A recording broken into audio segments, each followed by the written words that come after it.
Hey guys, here to get into one of my all-time favorite bands to come out of the late '60s and go really to prime eras throughout the 1970 through 1972. It's Santana. I mean, these guys played really well whenever they were at Woodstock, so that's kind of what got these guys really booming. They're by far the best part of that show, a whole shindig. I feel like, but I think Santana just kind of has this perfect sound of just hard rock and jazz to fill this feeling of just kind of jazz fusion. So this is really like a jazz fusion band taken to explore the ultimate canvas of why it's amazing to always be a wanderer of a desert in a sense. And that's what all the bands or the Beatles have been communicating. It's like a wanderer endlessly being out in a certain kind of desert landscape mentally. It doesn't get old. I mean, the way that this band can kind of play together was really beautiful, and it feels like all these songs just really continue forward endlessly. And I mean, all these songs just really feel good on the spirit, and it feels like it ultimately captures the essence of kind of what a guitar legend really is by way of Carlos Santana. I think this band is very philosophical about what it is to be the legend of an instrument, you could say, in a sense. And they're very, even on being very pure and healthy and ego and spirit about their expression the entire way through. Like, I feel like it's never cheesy. It's inviting to everybody in the spirit. And the best work they laid out is pretty timeless.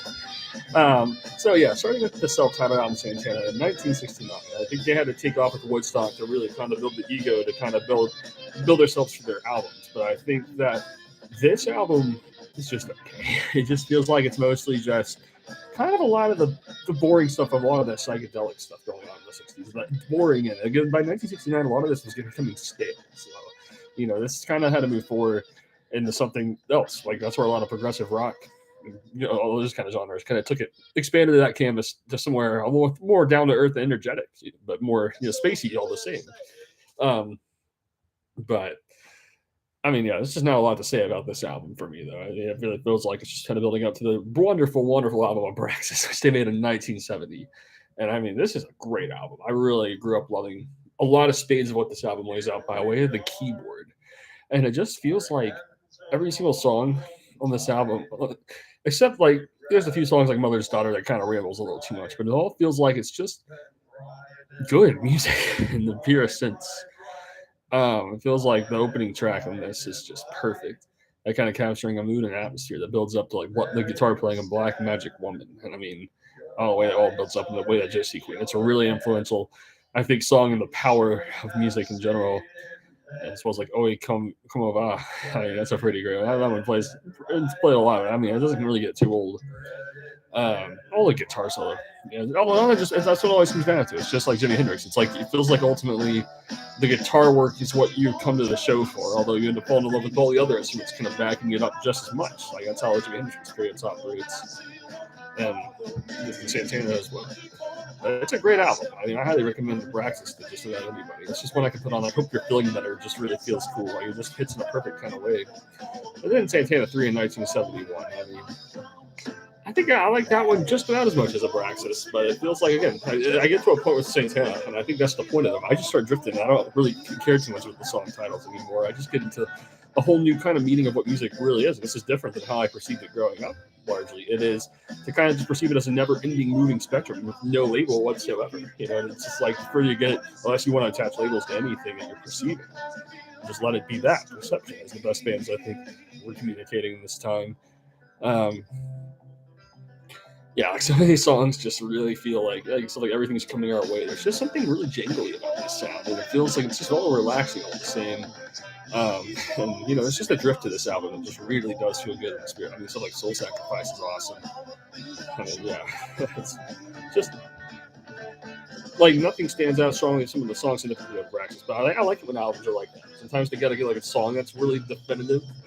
And then you have other stuff that just kind of continues the definitive sound of something more relaxed and mellow. And maybe that's even by Santana's case, they're having an original sense of it gets better that way. Just let it drift. Let the album kind of be a song like the best jazz was like. I really like that feeling. But No One to Depend On is great. It's a great one. Carlos Santana. I really love that one. Yeah, I mean, there's just so much great jazz fusion going on here in the purest sense of the word. It really feels like it's capturing a vibe that is good, ultimately. It's really unique and original. I really like the way that it all plays out the entire way through. Like I said, I grew up listening to this stuff a lot. Now it's like it hits better to me now because I kind of hear the spirit of just how to keep this nice feeling going without being too overbearing whatsoever. They hit it in a certain time period. Although they did become overbearing after a while, I think in this prime era, they laid this energy out just perfect. But the best album they made, like by far for me, is Caravanesi in 1972. And this is easily my favorite Santana album because this is a feeling and spirit of just ultimately being a wanderer of the desert. As films like The Good, the Bad, the Ugly portrayed. And it's just so good. It just builds up to everything. Abraxas, Santana III are great albums. It's like a build up to what's going on here. I mean, stuff like Looked Up to See What's Coming Down just gets this groove going so beautiful and so just well and smooth that you just feel great hearing it all. I mean, all these songs here just have its own kind of vocabulary and language. That's what the best music communicates. Like just having your original voice, and it's almost pointing a finger in a lot of its own kind of way. This is like doing the door in the soul. Like the guitar work easily matters the most in this band. I mean, this is like all a set show for Carlos Santana, and he really is. Yeah, I love him just as much as Jimi Hendrix. I mean, the Hendrix experience and this band are about tied for me, honestly, in the impact, because this is just an equal place. Waves Within and Songs of the Wind. It literally just reminds me of what John McLaughlin's doing. My favorite guitarist of all time, John McLaughlin. This is on the same level. Because there's just, he's almost expanding his canvas to something even more pop by way of intense emotion, subtlety, and just being very dynamic within his range. But it's also just very experimental at the same. Like he brings a perfect fusion of experimentation to pop by way of playing. Much like Hendrix is often great at this too. It's like, oh, it's awesome.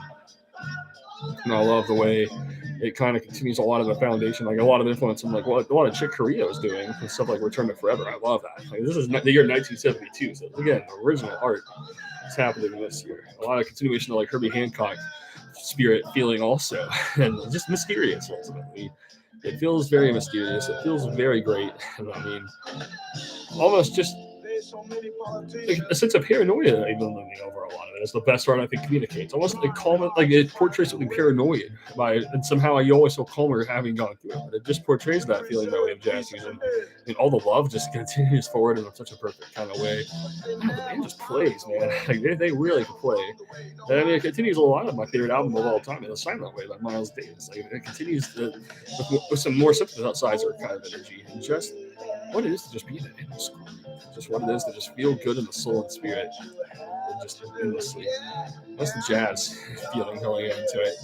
I mean, I hear a lot of influence from a lot of Miles Davis in this album, and it's quite perfect at capturing a feeling that ends up being just as great as a great Miles Davis album would be. It's awesome. I mean, yeah, it's all about energy and literally vibes. Like this, Santana, they're such a vibe band in a lot of ways. I mean, they kind of are the ultimate one. It's just a perfect album right here to dive into. Like, they're a wonderful band, just to take in. It's just, for the process, like something of what it is to be a wonder of mystique. It's what a lot of music communicates. The best music communicates, best art in general. Just a sense of communicating a sense of wonder. Santana certainly has this in spades, and they do it in their own original way without having a voice. Like sometimes an instrument is better than communicating. That's Santana. I recommend this band to anybody. They work for anybody.